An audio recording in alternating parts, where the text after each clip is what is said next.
Nós estávamos fazendo uma leitura hoje do capítulo 15 do Evangelho segundo o Espiritismo, e como nós gostamos bastante de durante as nossas leituras, reforçarmos o entendimento, repetindo ou lendo atentamente cada um dos trechinhos, repetindo, refletindo sobre a leitura que fazemos, teve um determinado trecho que daqui a pouco eu vou ler novamente, que nos chamou bastante a atenção.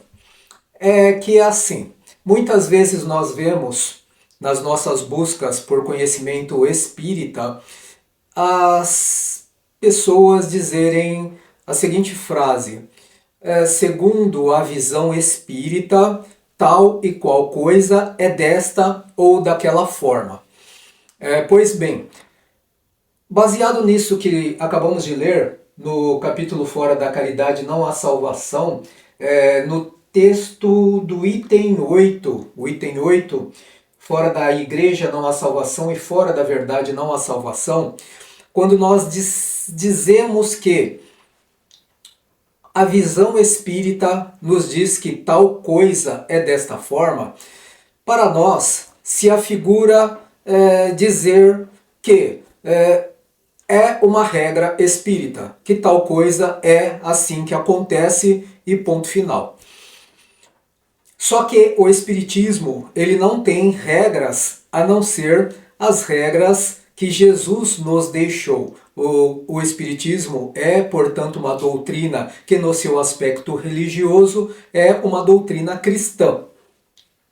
É lógico que, alicerçado em outras duas pilastras, que é a filosofia e também a ciência.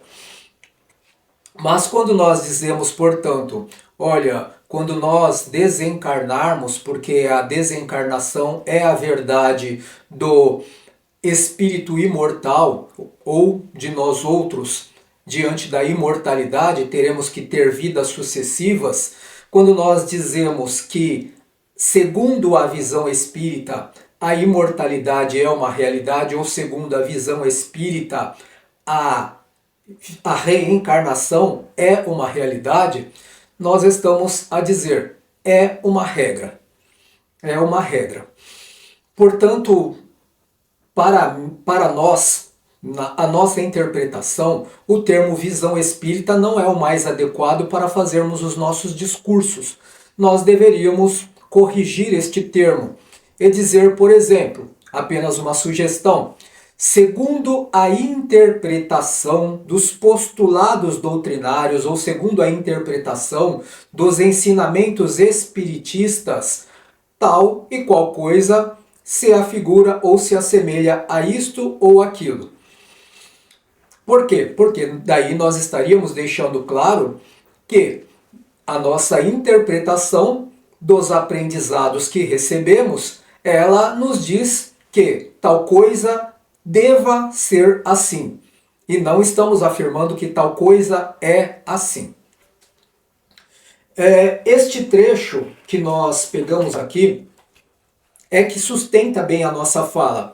Quando diz aqui, o trecho novamente é do capítulo 15, Fora da Caridade Não Há Salvação, e neste trecho do item 8, que nós pegamos fora da igreja não há salvação e fora da verdade não há salvação, é a parte, na realidade já é o item 9 desta lição, que fala o seguinte: fora da verdade não há salvação. Seria equivalente a fora da igreja não há salvação. Então, estamos dizendo que a verdade, segundo a igreja, seria um termo bastante exclusivista, porque não existe uma única seita que não pretenda ter o privilégio da verdade. Então, todas as seitas querem impor a verdade à sua ótica, à sua realidade, à sua forma de perceber as coisas ao seu entorno, a sua visão de mundo. Porém, a visão de mundo dada no aspecto exclusivista, ela não é verdadeiramente, é redundante, mas ela não é em si a verdade universal.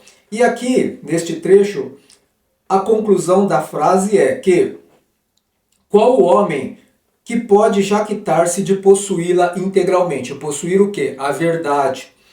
Quando a área do conhecimento aumenta sem cessar. A área do conhecimento aumenta sem cessar, ou seja, se modifica a lei da impermanência, a lei do progresso, que faz que uma coisa que hoje tinha uma determinada conformidade, uma contextura, um determinado aspecto, amanhã se revista de aspectos e de conformidades totalmente diferentes ou parcialmente diferentes. Enfim, aquilo que era ontem deixou de ser hoje a mesma coisa.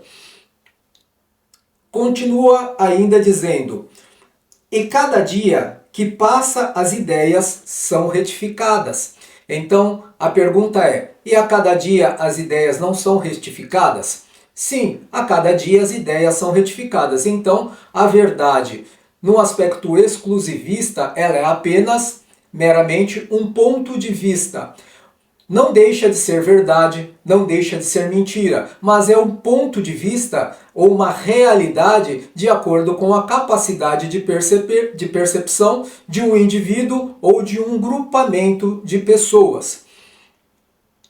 A verdade, continuando aqui, então, a verdade absoluta só é acessível aos espíritos da mais elevada categoria, e a humanidade terrena não pode pretendê-la, pois que não lhe é dado saber tudo. E ela só pode aspirar a uma verdade relativa, proporcional ao seu adiantamento. É o que nós falamos sobre os pontos de vista, que é proporcional, existe essa proporcionalidade ao adiantamento da pessoa. Um exemplo clássico que sempre damos, principalmente quando falamos de espiritismo, é a exemplificação da criança nos primeiros anos escolares, que ela não pode sorver as informações de caráter filosófico mais amplo. É necessário que a ela sejam esclarecidas tais questões ou semelhantes questões, se possível, se conveniente, em uma linguagem que ela possa compreender. Ou seja, como nós sempre mencionamos o filme Filadélfia, com Tom Hanks e com Denzel Washington, em que Denzel Washington é o advogado e diante da banca dos julgadores, ele sempre, ao questionar as testemunhas, para que ficasse claro a todos o contexto da ação do episódio delitivo, ele dizia o seguinte: explique-me como se eu fosse uma criança de 5 anos. Enfim, porque naquela banca de julgadores, era um tribunal de júri, haviam pessoas de cultura diferente, de formação academicista diferente, de interpretação ou de experiências da vida diferentes, e algo explicitado de forma bastante técnica ou bastante rudimentar, talvez não pudesse ser interpretado com devido ajuste por todas aquelas pessoas. Então seria necessário que ele explicasse da forma mais simples possível, que de forma homogênea, melhor dizendo, poderia ser absorvido por todas aquelas pessoas igualmente. Então, continuando aqui, diz que se Deus houvesse feito da posse da verdade absoluta a condição expressa da felicidade futura, isso equivaleria a um decreto de proscrição geral, enquanto que a caridade, mesmo na sua mais ampla ou alta acepção, pode ser praticada por todos. Então nós temos aqui que é difícil dizer de algo segundo a visão espírita, porque nós estaríamos dizendo, ou seria o mesmo de dizer, que todos os espíritas pensam assim, ponto final. E isto não é verdade. Cada espírita tem por si mesmo a sua própria interpretação. É lógico que o conceito geral de espiritismo leva todos a uma mesma crença. A crença da imortalidade, que é a base filosófica. A crença da relação com os espíritos. E nestas experienciações que se afigura, aliás, o caráter científico doutrina espírita. E temos um aspecto de convicção, que é o aspecto religioso, baseado no cristianismo, ou seja, nos ensinamentos de Jesus. Então, isto é o que nos une, isto é o senso comum. Mas quanto à vida de uma maneira mais ampla, de uma maneira mais abrangente, cada qual tem a sua forma de interpretar. Alguns conseguem interpretar semelhantemente, mas no momento de trazerem as suas explicações sobre o mesmo contexto, cada um explica de acordo com as suas experiências. Tem exemplos diferentes para um mesmo episódio, para o mesmo fato. E é isso que faz a grandeza da doutrina espírita, que cada um possa trazer o melhor das suas compreensões para que nós, neste ajuntamento de ideias, ajuntamento fraternal, possamos crescer e evoluir. Como dissemos, o tempo muda as circunstâncias a todo instante. E esta mudança faz, portanto, que uma verdade hoje não se torne a mesma coisa amanhã, se modifique, que eu mude de opinião, que eu mude de ideias, porque eu alterei a minha percepção, a minha visão de mundo. Eu espero que este trecho possa servir de certa forma de reflexão para que nós cheguemos à conclusão de que o Espiritismo ele é itinerante. Nós precisamos estudar sempre, precisamos nos aprimorar constantemente, porque se somos os chamados ceareiros que lutam por uma corrente do bem, onde o bem se mostra ou se demonstra inerte ou inerme, o mal é quem prevalece. Eu espero que você tenha uma boa vida. Até a próxima.